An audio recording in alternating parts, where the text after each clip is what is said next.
Hello, good day mga boss. Charlotte ng DIY Grips.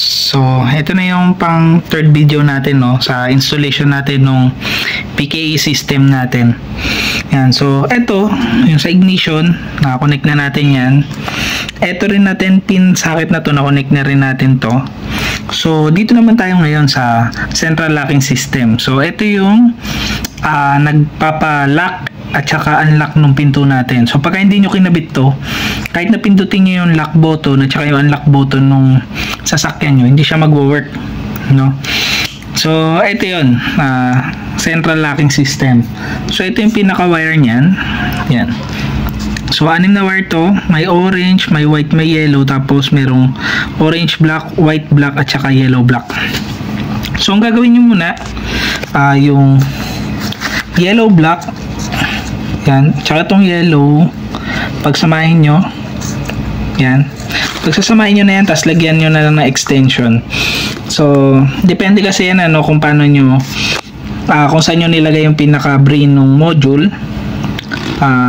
Sa akin kasi medyo malayo-layo to dun sa supply ko, so nalagyan ko ng extension. Tapos itong orange, pati itong orange black, pagsamahin nyo na rin, dagdagan ko lang rin yan ng extension. Tapos itong white at saka itong white black, lalagay natin yan dun sa lock and unlock trigger natin. Yan. So ilalagyan ko na muna to na extension to, pagsasamahin ko tong dalawa. Tapos itong orange black at saka yung orange, pagsasamahin ko rin, lalagyan ko rin muna ng extension.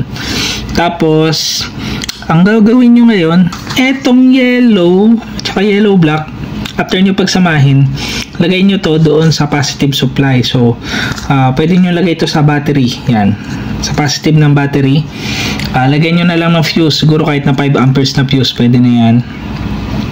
Tapos ito naman orange at saka orange black na pinagsama nyo, ilagay nyo to sa negative ng battery o kaya sa body ground. Any part nung sasakyan na metal na mayroong screw, pwede nyo ikabit to doon. Yan. Tapos ituturo ko na lang sa inyo kung saan nyo ikakabit itong white black and yung white. Yan. So ayusin ko na muna to, para hindi ganun kahaba yung video natin.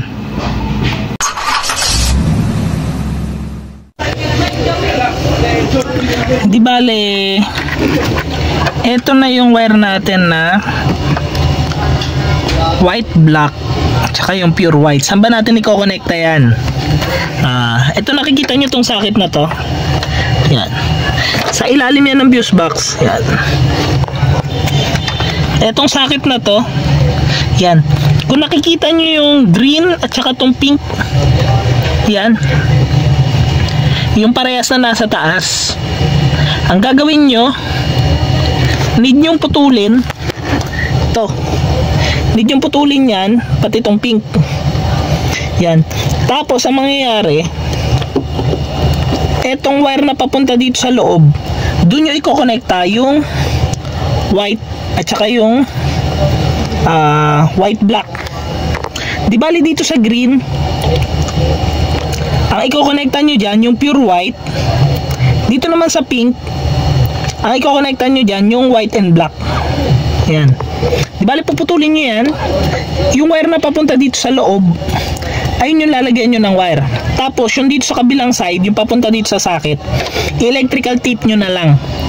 Di bali mawawala na ng connection yung papunta dito. Yan. So pwede naman ang gawin nyo, yung nasa kabilang side yung putulin nyo. Kagaya nito, etong green na yan, tagos yan dito sa kabila, kulay green, pinutol. Yan. Etong kulay pink naman, tagos din doon sa kabila yan, pero sa kabilang side kasi ang kulay niyan, kulay itim na. Kulay black na yan. Ito, yan. So doon na lang yung pinutol.